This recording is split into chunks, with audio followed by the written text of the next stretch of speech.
Hi everyone, Stepan here, in with another training game, waiting for my opponent to make a move. He's 2400, so hopefully, let me just check out if everything is okay. So hopefully we can play a good game. Okay, he's playing quickly. Let's see what he does. Okay, semi-slav. Okay, h6, let's go for the Anti-Moscow Gambit or the Moscow. This is gonna be a crazy game.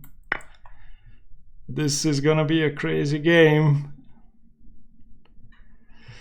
The Anti-Moscow Gambit is one of the wildest openings in my repertoire. So basically, black wins a pawn, but has a completely messed up pawn structure, and it's very hard to develop the pieces. And tactically, there could be a ton of trouble in this position.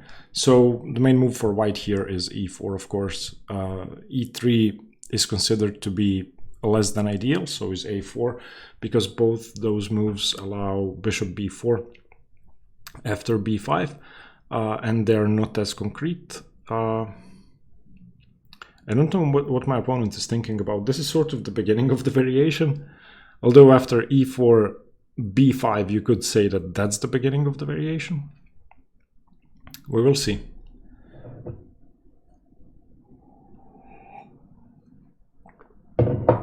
I don't know what he's thinking about. So the Anti-Moscow Gambit is, I want to say, the wildest part of the semi-Slav. It's even wilder than the Botvinnik variation, where you take on c4 immediately without playing h6.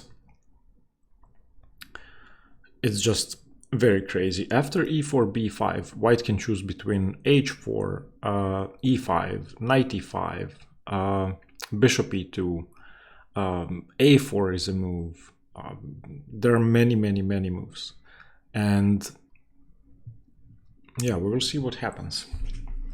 The basic idea for white to compensate for the pawn is that once you take away from the center with dc4, which is the case in all Queen's Gambit accepted positions, which is, by the way, what I played in yesterday's game, but this is a theoretical line, and here taking on c4 is slightly better for white. In yesterday's game, my opponent played bishop g5 very early, and in that position, where I still have not played e6, it's not as good because e4, e5 does not threaten to win a piece. So you can see my conversion in that game. Ideally, you want to accomplish the same thing here. So you want to queen your extra c-pawn. That's the main idea for black. For white, white has a strong center, and it's very hard for black to develop the c8 bishop without blundering something. I have to say it's strange that my opponent's been thinking for over 2 minutes here.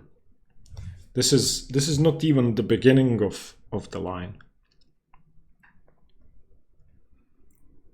So I'm going to tell you what I'm going to do if he plays bishop e2. If e4, b5, bishop e2, which is the main line, I've been preparing the move b4. I played it in one tournament game, lost the game, but had a much better position. And the interesting point to b4 is that you basically trade your extra c-pawn for the e-pawn. The knight has to move away to a4.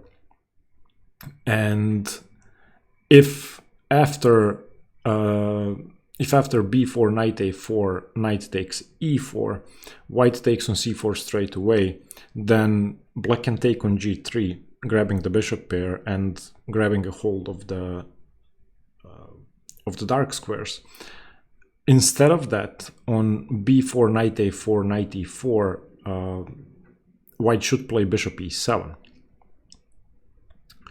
which is more, sorry, not bishop e7, bishop e5, and then black retreats the knight to f6, and those are the main lines after b4.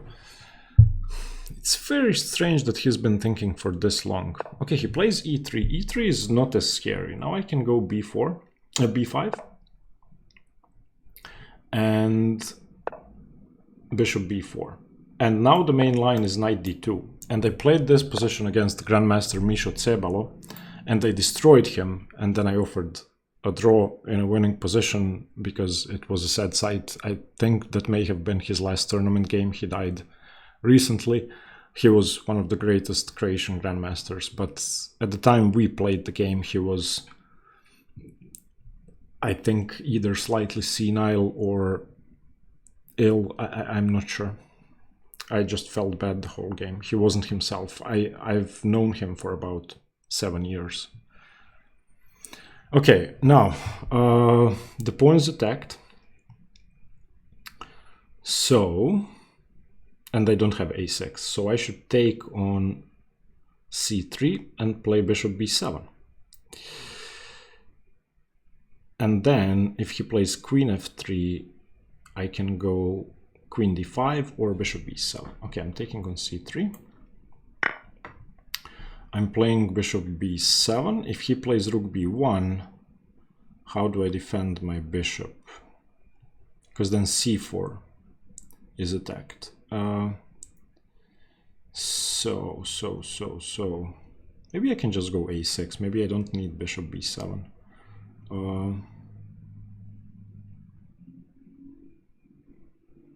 Okay, I don't need to do anything actually. I can go knight d7. I'm just trying to remember what the correct move is. I haven't faced this line in a long time. So knight d7, if takes then takes, that seems fine. If queen f3, then bishop b7.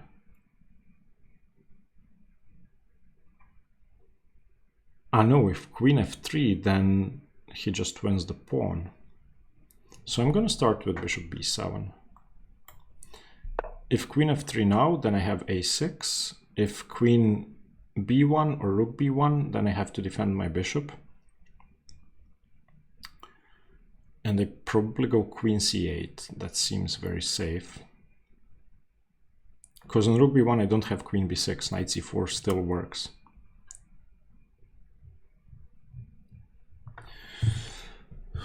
I just cannot remember what the main move is. I think bishop b7 is fine. I don't think knight bd7 works. a6 really isn't necessary. It will be if they go queen f3 though.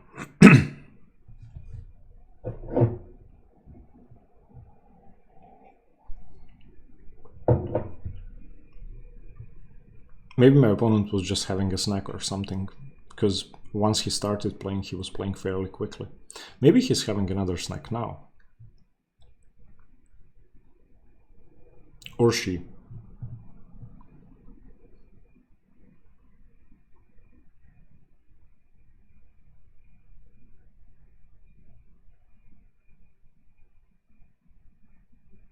And one of the main weaknesses in this position is the d6 square and the f6 square.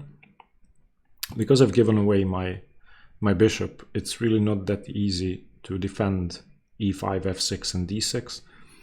So if white manages to reroute the knight to e4 with something like queen f3 followed by knight e4, then I could be in trouble.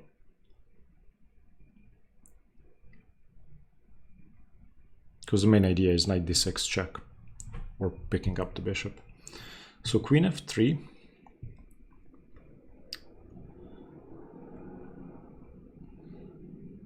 Knight bd7, knight e4 I can take.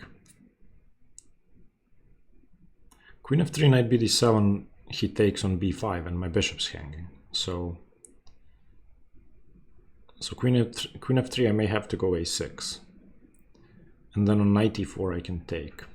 Queen f3, a6, if bishop e5 I can play knight bd7, defending. And then if knight e4, I may be able to give up the exchange with knight e4, bishop h8, knight takes c3. And play with two connected passed pawns.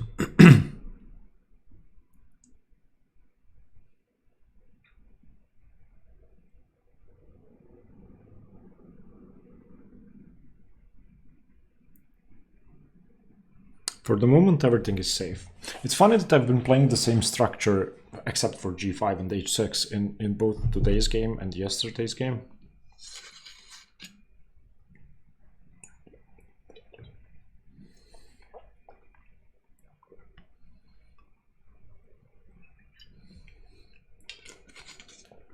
I have a 5-minute lead on the clock, and I'm gonna need it.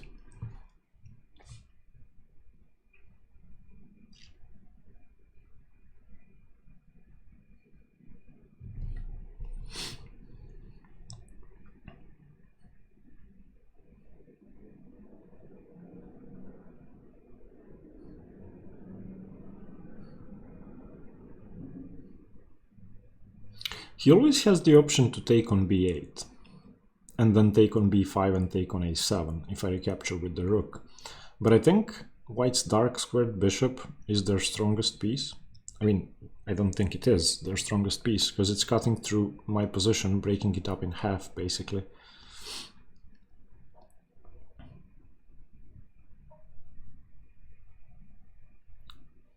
What do we do on queen f3? Is a6 really the best solution? So queen f3, a6, ab, ab, rook a, bishop a. Seems to work.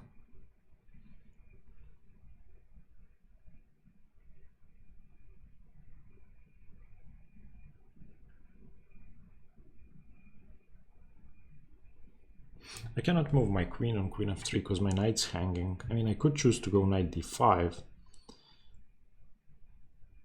and that puts pressure on c3, but he has e4, and the queen defends c3, so my knight would have to move away. My opponent's spending a ton of time. 7-minute time advantage. I'm still gonna need it. This is gonna become mad if he starts moving quickly. But he's playing really slowly.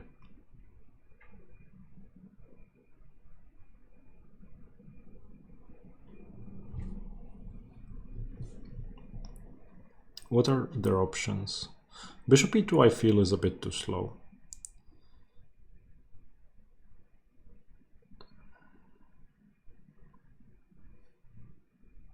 Bishop e5 does not work.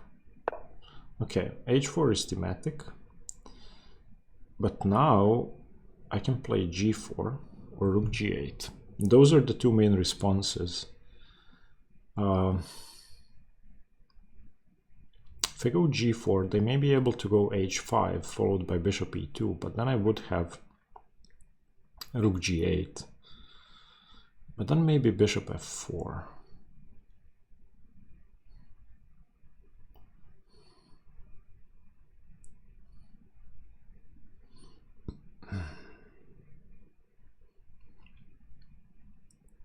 Also on g4 they may have f3, but then I could be able to respond with h5.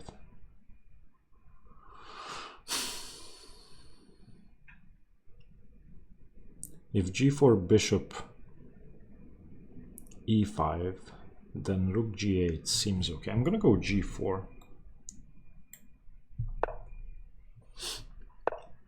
Okay, wants to play bishop e2 and put pressure on the pawn, and then follow that up with bishop f4. So I think I give the pawn back and play knight d7.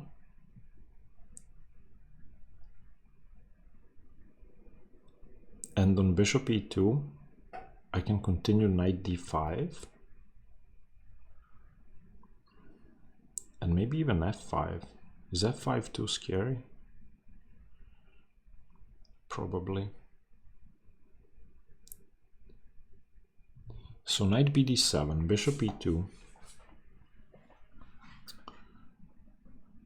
Maybe I can throw in queen d5. Ah no, but my knight is on d7.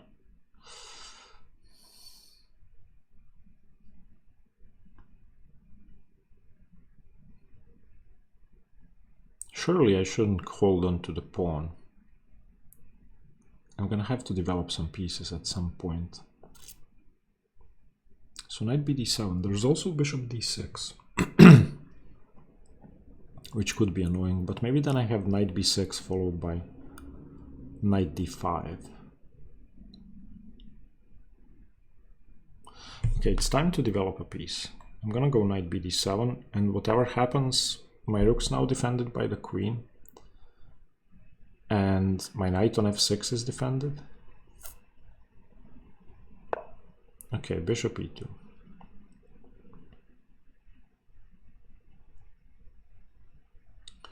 He's gonna win that pawn, and that's fine. If I go knight d5 now, my opponent can go rook a3 or rook c1, but then I may have queen a5. So knight d5, rook c1, queen a5, and I will also consider playing f5. Queen a5 brings me closer to castling queenside, which is what I would ideally like to do. So knight d5,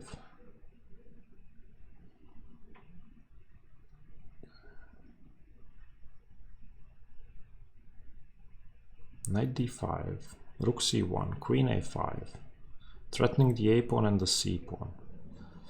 I like that. I'm gonna do that.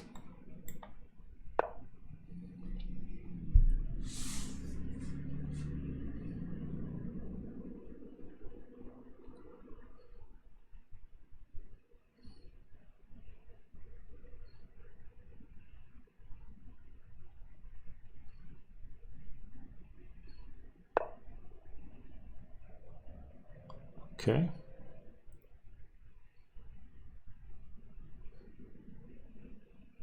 I did not see that.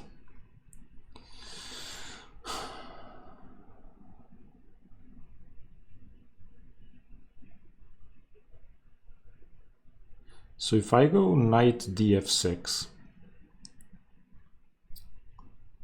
and my opponent goes knight d6 check and I go king e7,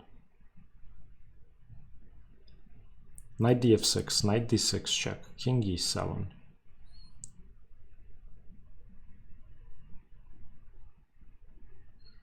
he can just take on b7. I don't have enough. Okay, so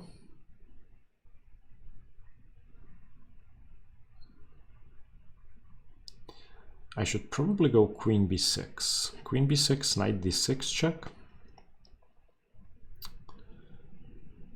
king e7,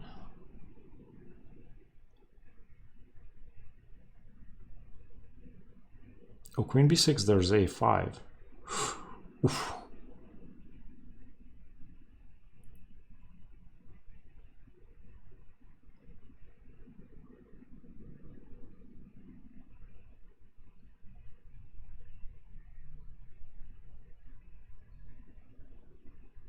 Yeah, there's a5 on queen b6. So queen b6, a5, queen a6. My queen is misplaced. Knight d6 check, king e7. Seems scary.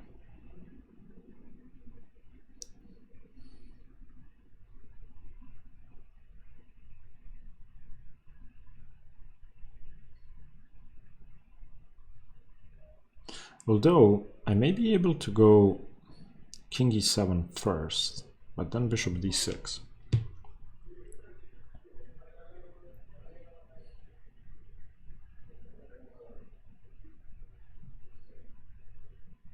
So queen b6, a5, queen a6. Let's say knight d6, king e7. How do I evict that knight? Well, I can take on c3. Okay, I'm playing queen b6. It may be bad, but I don't see another option, if I'm gonna be perfectly honest. The only thing that scares me is a5.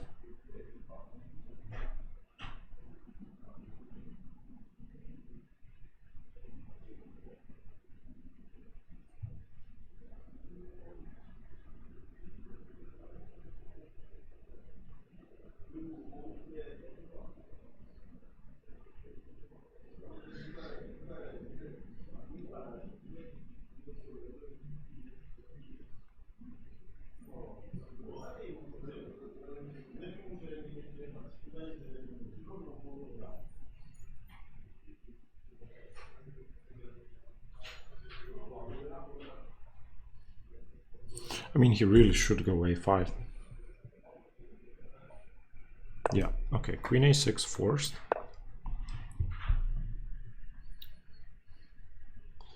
Now at least I'm keeping my extra pawn, if I get mated.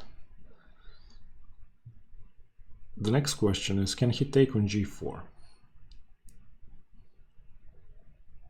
Because there's f5, knight d6 check would be forced, king e7, and then the bishop moves. I'd have rook g8, followed by rook takes bishop, and king takes knight on d6.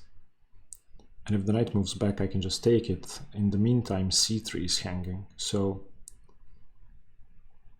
I have no idea if bishop g4 is possible. He seems to think that it is. Okay.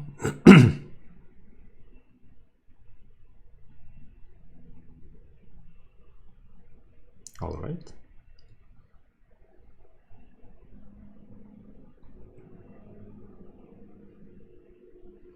So f5, knight d6 check, king e7. Oof. There's bishop h4. I did not see bishop h4 in many positions, but not while the knight is on d6.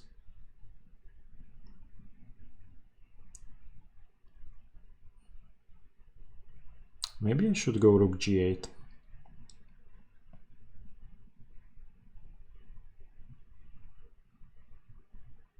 To bring another piece into play. Let's see, f5, knight d6, king e7.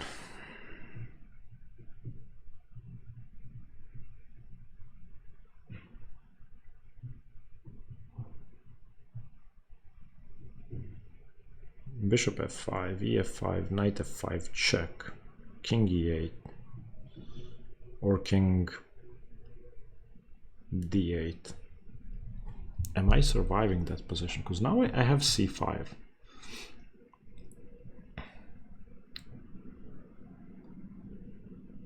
So f5, knight d6, king e7. What does he do?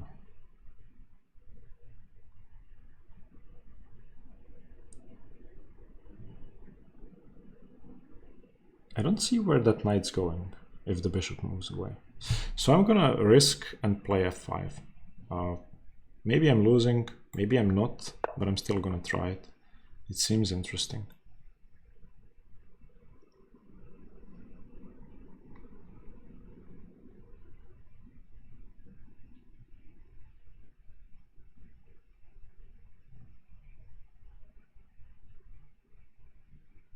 There's no bishop h4 because I just take on d6.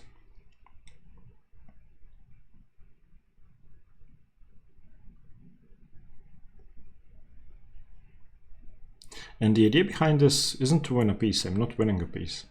It's to take on c3.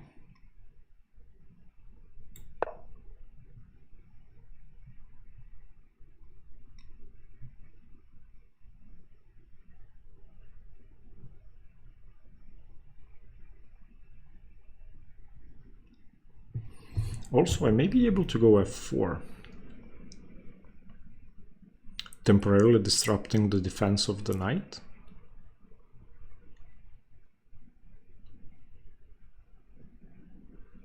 So if he plays something like queen c2, then f4 is interesting. On ef4, I go king d6, and on f5, king back to e7.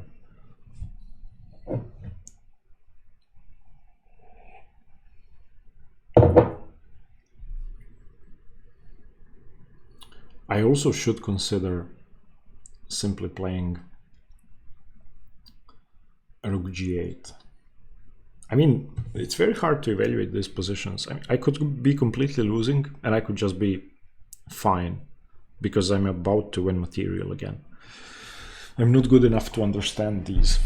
The Anti-Moscow Gambit is one of the strongest gambits, I think, in queen's pawn openings, with more than enough compensation. If two humans are playing, it's extremely hard to play for black. And this is a part of my repertoire simply because I wish to practice these mad positions. I should mention if he takes on b7, I'd be really happy because my bishop is awful, complete garbage. At least now my rooks are connected, and if my rooks are connected, then I have a lot of play. My king seems relatively safe on e7. At least I don't see too many venues of attack. It'd be a different story if he could put the queen on a3. That may even be a good idea, something like queen c1, fg4, queen a3. But I think on queen c1 I go f4. Or I take on g4, I'm not sure. Okay.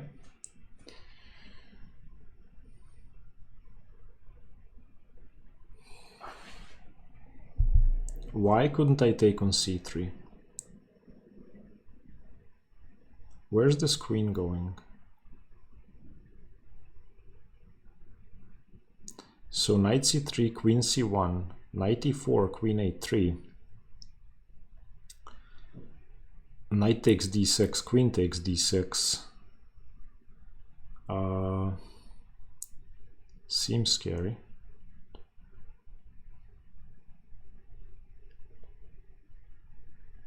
I feel like I'm gonna have to take. I mean, I may also consider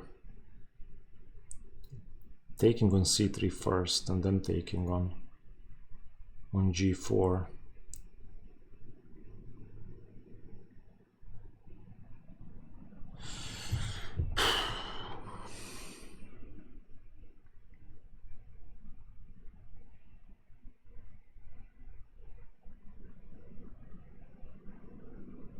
This seems bad for white, but what am I missing? Knight c3, I'm afraid of queen c1.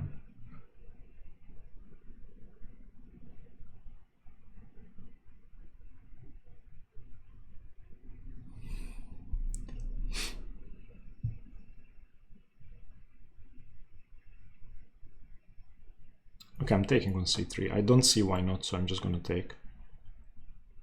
Wait, let's look at the forcing moves again. Queen a4, not forcing. Queen f3. Okay, knight c3, queen f3, knight e4, knight e4, f e4, bishop h4, king e8. Seems okay. I'm taking.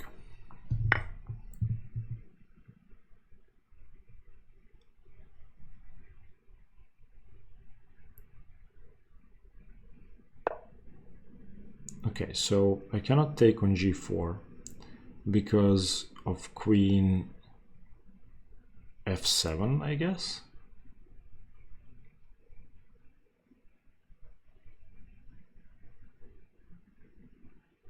Wait, does that even work? So fg4, queen f7. Yeah, that does work. So I'm gonna trade off the knight if I can. So knight e4, knight e4, f e4 has to spend the move taking back. Queen e4, attacking the e6 pawn. And then I may have rook a8 defending.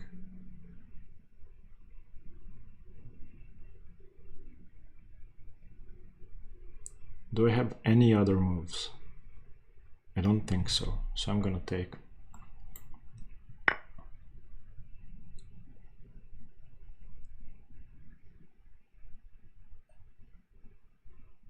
If bishop h4 now, I can play knight g5.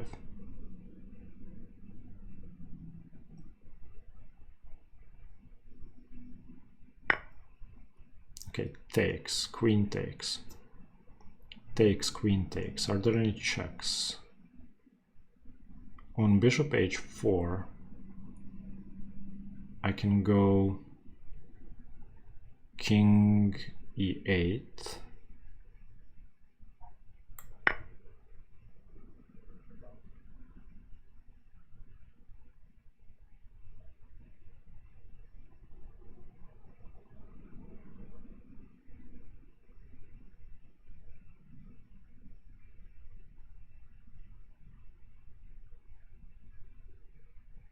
And then queen e4, knight f8. Yeah, okay, he plays it. King e8 is the only move I feel. Unless I can get away with king d6, which seems absurd. So king d6, queen f4, king d5. Wow, a king on d5.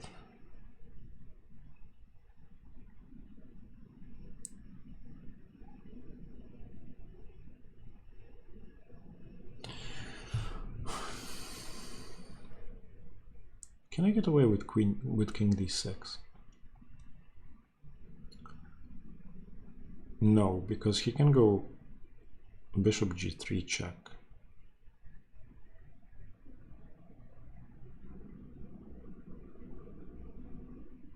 So on king e8, queen e4, I have to go knight f8 because knight g6 is threatened, as well as because queen g6 is threatened, as well as queen takes e6. So king e8, queen e4,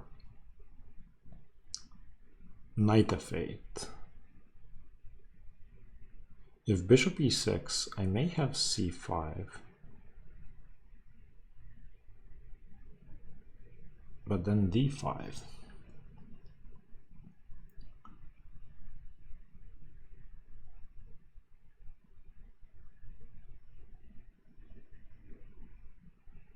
I would love to be able to get away with king d6. King d6, bishop g3, king d5.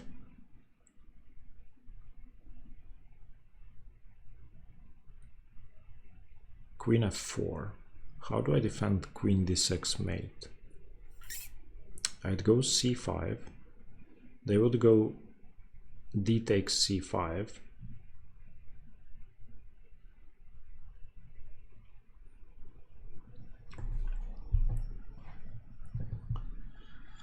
King d6, bishop g3, king d5, queen f4, c5, dc5, threatening rook d1 checkmate. I don't think I can defend that. And if I go king d6, they may also be able to go queen f7. Okay, I'm going king e8. I don't think I can play king d6. Okay, queen e4. Now I should play knight f8. I don't see another move. Because if I go c5, there's queen g6 with mate to follow. So knight f8.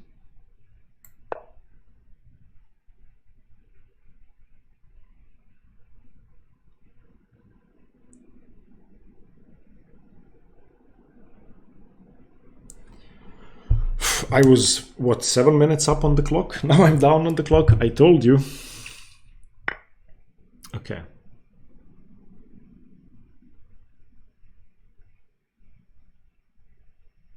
So on c5, d5, I could go queen takes e6. c5, d5, queen takes e6, forces a queen trade. Yeah, okay, that seems good. c5, d5, queen takes e6, queen e6, knight e6, d6, I take the queen. No! No, I didn't see that. I didn't see that. No, no, I didn't see that. Come on. Ah, I did not see that.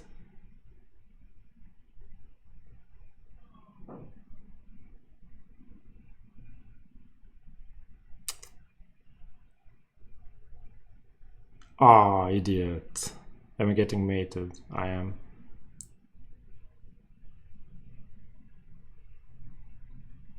Yeah, it's just gonna be mate.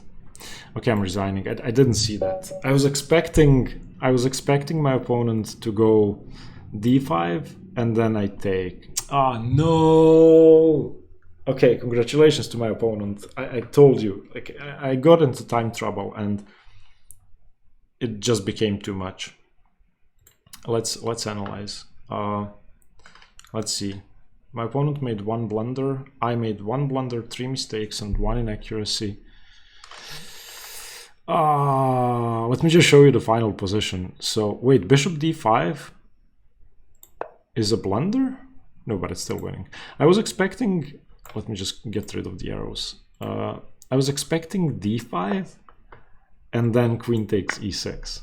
I was hoping for this, and then on queen takes I trade queens, on pawn takes I take, and obviously I'm fine with 3 connected passed pawns. Okay, let's analyze. So this is a variation I'm pretty familiar with, because as I said, I played it against Misha Tsebala, but I'm not sure what to do after a4, bishop b4, knight d2. Okay, let's see. The engine says bishop b7 is fine. We're actually gonna switch to chessbook after this. Oh no, I took on c3 first. Wait, bc3 and now castles. Okay, we're gonna switch to chessbook immediately and then go back to the game. I thought I was supposed to take on c3 first. Okay, let's learn the variation and then we're gonna go back to analyzing the game. Okay, we're on chessbook now. We're gonna learn and analyze this variation. So bishop g5, we go h6, they retreat, we go g5. They go bishop g3 and we take. And let's keep adding moves. So e3 was played by my opponent, b5, and then a4. And this is the tricky line, which I mentioned I played against Misha Tsebala. So bishop b4. Bishop e2 is more common, but he played knight d2. And in this position, I took on c3 first. And there's no need to take on c3 because you can wait for white to take on b5 and you only then exchange. So that means that you keep covering the dark squares, especially the a3 f8 diagonal, until ab is played. And that's the big thing about bishop c3 being bad. So I should have continued with bishop b7. The best move is h4 for white. If a b5, then I take on c3. And now I can go rook g8. The best engine move, which I saw on Lichess, is king e7, which isn't something I would gladly do, but it does defend the rook. So I prefer rook g8. And now after a b5, I take on c3. They take back, and I take on b5. And this should be fine. This should be better than what I did in the game. So let's save the moves to the repertoire, and let's practice them. Okay, so c6. Okay, let's skip first practice and don't do the arrows. e6, h6, g5, takes, b5, bishop b4, bishop b7, rook g8, takes on c3, takes on b5. Okay. Good. So yeah, this is what I do whenever I'm trying to learn a new variation. If you guys would like to visit Chessbook, if you don't know it already, there's a link in the description. It's my favorite way to study openings and prepare for tournaments. Okay, let's go back to the analysis. Okay, so I took on c3, which is a blunder. bc3, bishop b7 plus 2, h4 best move, g4 plus 2.5, h5. I played knight bd7, he played bishop e2, I went knight d5, knight e4, queen b6 plus 3. Castle seems suicidal. Okay, so here, takes. f5 plus 3, it does work. Knight c3, queen f3, knight e4. He had knight f5. Takes, queen takes. Wait, this works? Whoa! Okay, knight e4. fe4. Bishop h4. Yeah, I don't think I can get away with this. Queen f4 here. I was afraid of bishop g3, which is also fine. Yeah, c5, and I thought takes and then mate here, but apparently that's not the way to go. Although, how the hell do I survive this? Okay, bishop h4, king e8, queen e4, knight f8, mate in 16. c5 was the only way to prolong the game. King f8, bishop takes. Yeah, okay, by giving up the queen. Takes. Oh, bishop d7 was stronger. Yeah, why did I think d5 should be played? Okay, this is all just checkmate. Congratulations to my opponent. No. Okay, congratulations to my opponent. He played a great game. Thank you for watching, guys. Play the Anti-Moscow Gambit very carefully. See you tomorrow. Bye.